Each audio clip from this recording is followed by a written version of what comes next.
and Fletcher Brown with another live artist video blog at kicks96country.com. Our guest today, all the way from the Sunshine State, because that's where my dad's from. So I always like say that, like, yes, another Floridian. Please welcome for the first time to Kicks 96, Cliff Dorsey. How are you, Cliff? Doing good. Fletch, thank you for having me. All right. High Springs. Is that right? Did I say that right? High Springs, Florida. That's right next to Gainesville. Okay, I was going to say that's got to be North Florida.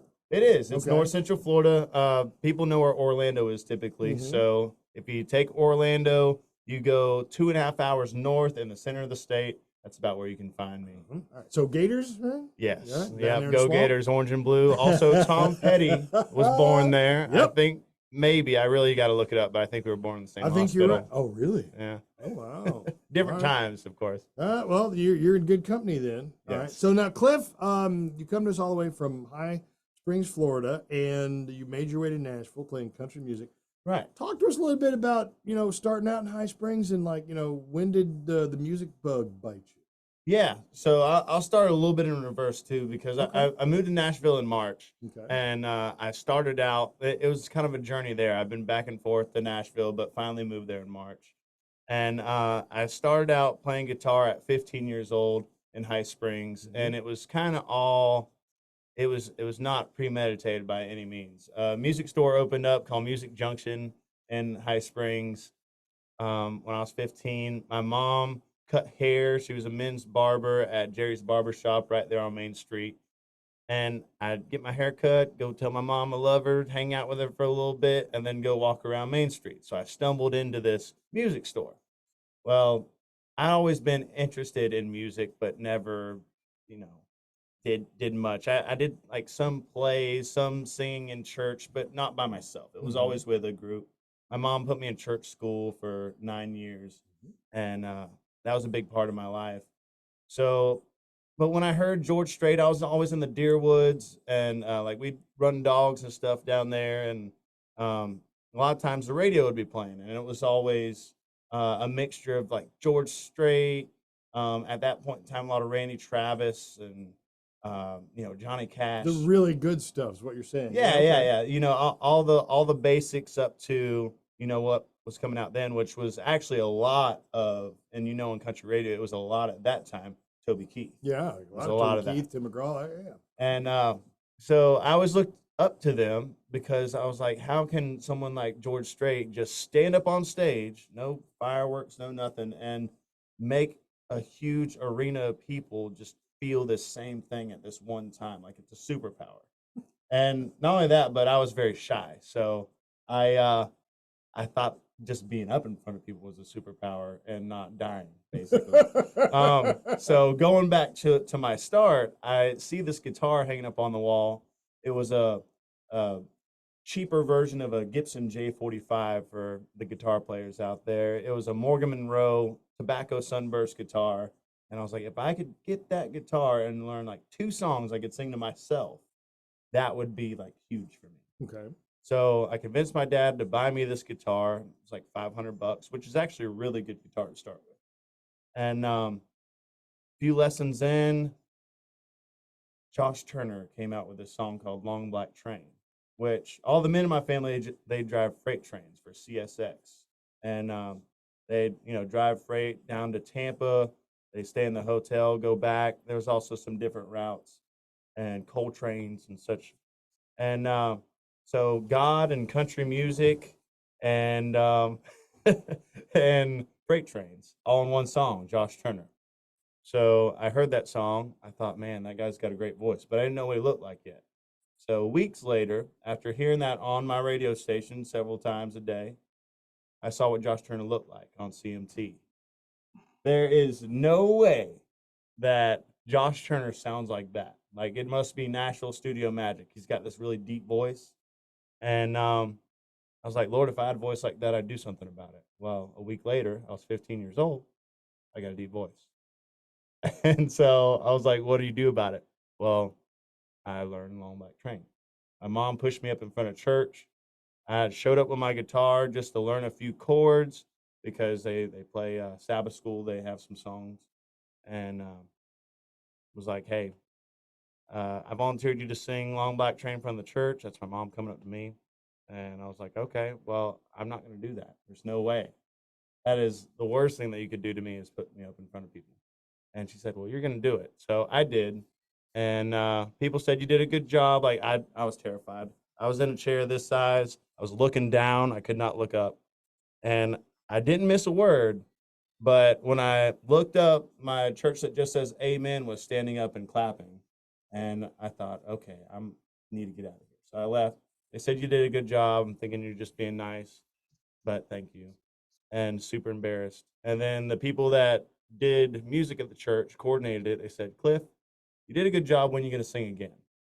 And that was my start. I thought, if you want me to sing again, it must not have been that bad. Yeah, I knew it wasn't good. Even whenever I got hired for my first shows, I was like, all right, like I know it's not perfect, but you got to start somewhere. And for me, it was a big deal to even get up on stage and be in front of people and get through it. So that's what I was practicing. And I fell in love with songwriting. It was shortly after I wrote some of my first songs. I don't play those today. They were very elementary. And later on, I worked at Lowe's at one point in time. Actually, um, I worked at Lowe's. I worked at a contracting company. I was working 7 days a week, one day at Lowe's for at least 8 hours, and then I was working sometimes 60 hours at a contracting company. And I was playing 3 times a week because I had built up to 3 times a week. And at that point, um, I met my drummer working at Lowe's, Logan Fisher, which he also was into producing music and everything. So we got together and created the first EP called 321. And that was a few songs that I had put together then that kind of reflect my hometown and just where I was at in life. It's got a lot of silly, fun songs on it. All right. Well, okay. Now you got a brand new EP out now. Yes. Cliff Dorsey's got a brand new EP, New Neon. Is that correct? New Neon. And that's actually the name of the current single, right? It is. It All right. is. And, so, what is New Neon? So, New Neon is about that bar in your hometown that everybody knows your name. Whether you go there or not, they know who you are. And in this song in particular, you do go there. You got the highest score on the dartboard. You go there to watch the game. And then you get in a relationship and you go there together. And then that relationship, it doesn't work out, which a lot of times it doesn't, until it does. And then, unless you're going to take shifts at this bar, then it's y'all's bar and you're going to see each other there. And that's about the worst thing you can do sometimes, especially whenever you're like trying to move on and, maybe she is. And so it's about that. It's having to find a new neon. Oh, okay. Yeah. So I thought you just meant like, this is a new bar. So yeah. this is new neon because it's a new bar. But no. You went and switched that up on me. Mm-hmm. Okay. Yeah. So now is that one that you wrote or is that one that maybe you came across in Nashville? For the first time, this project, New Neon, it's 6 songs in all. The Swan Brothers were my producers. Yeah. They first, got popular on The Voice, and they're doing a lot of big stuff. They were actually doing some shows with Blake Shelton here recently, and it was they're like, hey, we got a bunch of songwriter friends, and we're doing this project together. Like, come by the house. We got some songs we want to show you. And I was thinking, 5 songs, 10 songs, 12 songs. We went through 55 songs. Wow. I got there and I was like, wow, I was blown away. My manager, Emily, was there too when we first got there, and she was surprised. I saw the look on her face.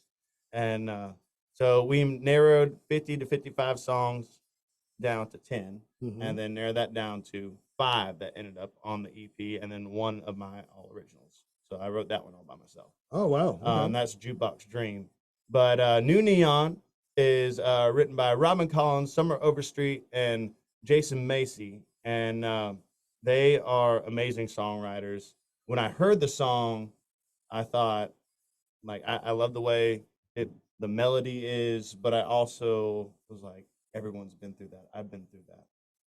And I was very careful whenever I heard these songs, especially since I was pretty critical because I had never sang someone else's song before. And I'm like, I don't want to fake anything. I think it's really important in country music that You got to be genuine, and it's storytelling. So you got to know the story. You got to be able to tell the story, and you got to make it your own. Mm-hmm. So I think we successfully did that. And I also think that this song made me a better singer, a better performer, just in the structure that it is. So that's New Neon in a nutshell. All right. Well, I think you're in good company with the Swan Brothers. All right, and Yes. you got a good song there, a good story there with New Neon. If somebody is listening to this and they're thinking, "Man, I want to know everything there is to know about Cliff Dorsey," where do they look for you on the internet? So you can find me anywhere and everywhere. You can Google Cliff Dorsey. I'm gonna shout out another Cliff Dorsey, which is the editor of The Voice, Dancing with the Stars, and American Idol. I don't know if he still is. I knew that name. Yeah, and so there is two of us out there, Mm-hmm. but So not that Cliff Dorsey, right? So this I'm Cliff gonna Dorsey. tell you now where you can find me. Cliff Dorsey Music. It's CliffDorsey Music on Facebook, Instagram, TikTok. Also, CliffDorsey.com. You can find it there. You can find all the shows. You can find the music, of course, and a lot of fun stuff that, we've been doing these radio stations, and each one is individually a unique experience, always good so far. And I was in North Carolina and Blue Ridge, Georgia yesterday. And whenever that snowstorm hit, that it was like 7 inches of snow in Nashville, as that was hitting, Emily, my manager, and we were headed out of town.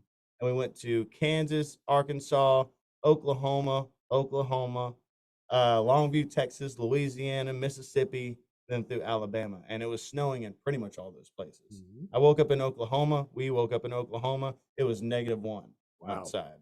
And being from North Central Florida, we're not on the beach, but that's cold, so it's been an experience, and you can see all some photos from there, some videos, on top of that, some cool places that we get to visit. We came into town in Florence today, and we went to the Dandelion Coffee Co., and it is awesome. Just had some coffee there, large coffee. Now you know why I'm talking. I don't know if I'm talking fast, but maybe a little faster than the shout out southerner to the where I'm Dandelion from. Coffee Co. Yeah. Hey, if you like Cliff Dorsey, please find him online and on his social media. New Neon is the single. If you want to hear it, call us at Kicks 96. We'll gladly play it for you. Cliff, it's been fun, man. Thank you. Pleasure. All right. We're going to see if we can get him to play something for us live here in our studio. Look for that elsewhere here on our YouTube channel, a live performance from Cliff Dorsey. And hopefully we can get you to come back and visit us and tell us more stories from on the road. Yeah, you're just down the road, so we'll do it. Just down the road. We'll see you next time on another artist video blog at Kicks96Country.com. I don't want to watch her move on. Someone new to our old song.